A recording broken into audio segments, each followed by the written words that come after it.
Bullseye! Bullseye! Nasa linya karon, nanukad sa XFM Cebu mga katropa. Katropa Midget Talisik. Live report. Dagang salamat katapag Joby katapag XFM Bukidnon may buntag. Ang kaning inyong kitabangan karon sa service ko na pagkatong si JJ mga katropa nga katong si JJ Estrada Bilse 26 anyos kinsa diya sa napigili sa may kini ag barangay o sa barangay diya sa kini Malabali Bukidnon ag na nahatod na sa ilang panamay dire mismo sa kini sitio Tagaytay sa barangay Calero lungsod sa Liloan katapag Joby di kining maong dapit sa kining gipuyon sa biktima o kining gipuyon sa mga ato kitabangan katapag Joby yung makita sa video kung siya kanang sunod ng bahin sook na sa lugar sa kining lungsod sa Liloan kay aga ang poblasyon proper sa Liloan Cebu naman ni distansya gamay unya diha taniagi sa may Kansaga River o Kansaga nga road mga katropa mao na nga kani mag-consider sa nga kanang secondary road sa mao galungsod sa Liloan ang kani ilang pinangana niya sululuman na from the highway sa kanya nga mao galungsod now atong gikuha kagay ng buntag alas 6 na no ang gatak na sa buntag ang kini mao nga babae nga gitabangan sa XFM Philippines mga katropa onya nga si Gigi Estrada Bilse tapos gikuyugan po siya nga duha ka igsuon kining ang isugat niya ang igsuon nga iyang proseso igsuon unya ang igsuon po niya nga half sister gibali igsuon siya sa kining inahan ang kining ikiduha ka nang nagaputi mga katropa tapos dako itong kalipay sa kining mga biktima katapang Joby human nga nakita niya ang iyang igsuon human sa pila ka tuig kining 5 ka tuig nga bagantos diya siya nga bana o kining kapuyo nga si Warren Corrales kinsa bunog skulata o gibaharan pa sa kini mao nga kapuyo sa biktima ang kini mao nga babae o niya mo to nga tungod lang sa kani ang tungod lang sa kani ang pagkitabang sa XFM Bukidnon mga katropa ang kani ang kani mao biktima na luwas sa kamatayon kay sa report kito na dawat katapag Joby nga kini mao nga biktima kasi Gigi no ang din sa kaniyang kanang gibaharan niya hapit gid siya mabuhat og kanang gidautan o nang guna na siya diya silang lugar so karong mga tungura ang kaning moong biktima to sa ilang balaynan kuha na kaniyang sa payag siya ginahan nahatod na unya probably o mga dawa doon na to himuon niya check up sa kaning mismo sa kaning municipal health sa Liloan sa kaniniang mong biktima kay doon ay mga probability katapag Joby nga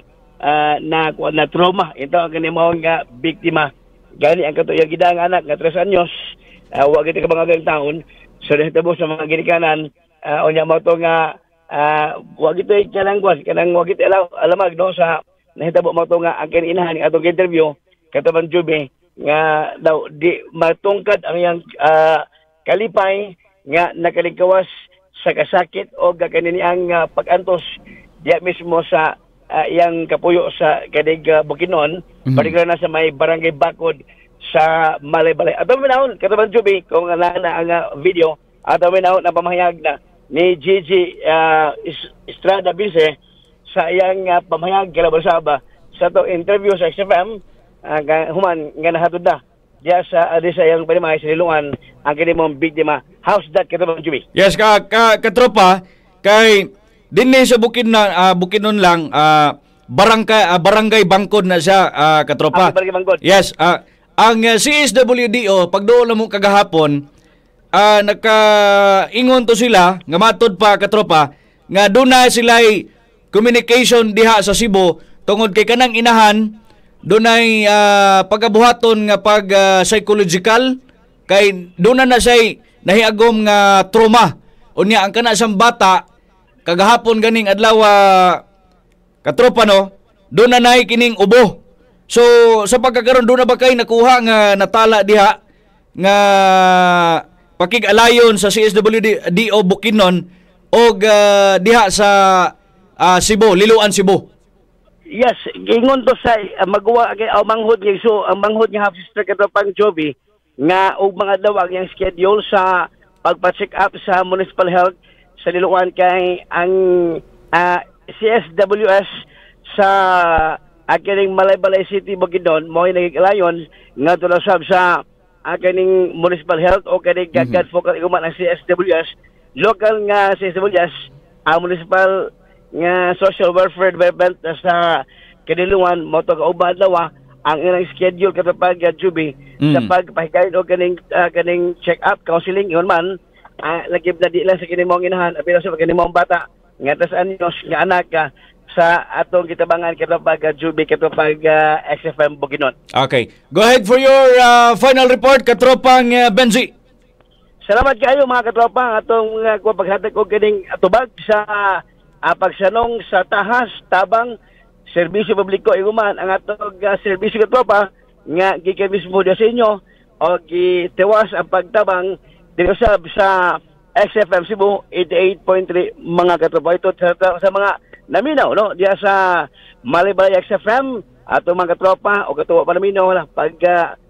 ako hawag mo mga katropa nga pag-maintain o ganit paggamit mo kanunay sa mga produkto sa Yes to Health Incorporated kay maghahatid tabang matag adlaw kaninyo nga tanan. Gikan diri sa XFM Cebu, alang sa kasang Pilipino para sa Pilipinas inyong katropa. Benzi Talisike, XFM News. Live report.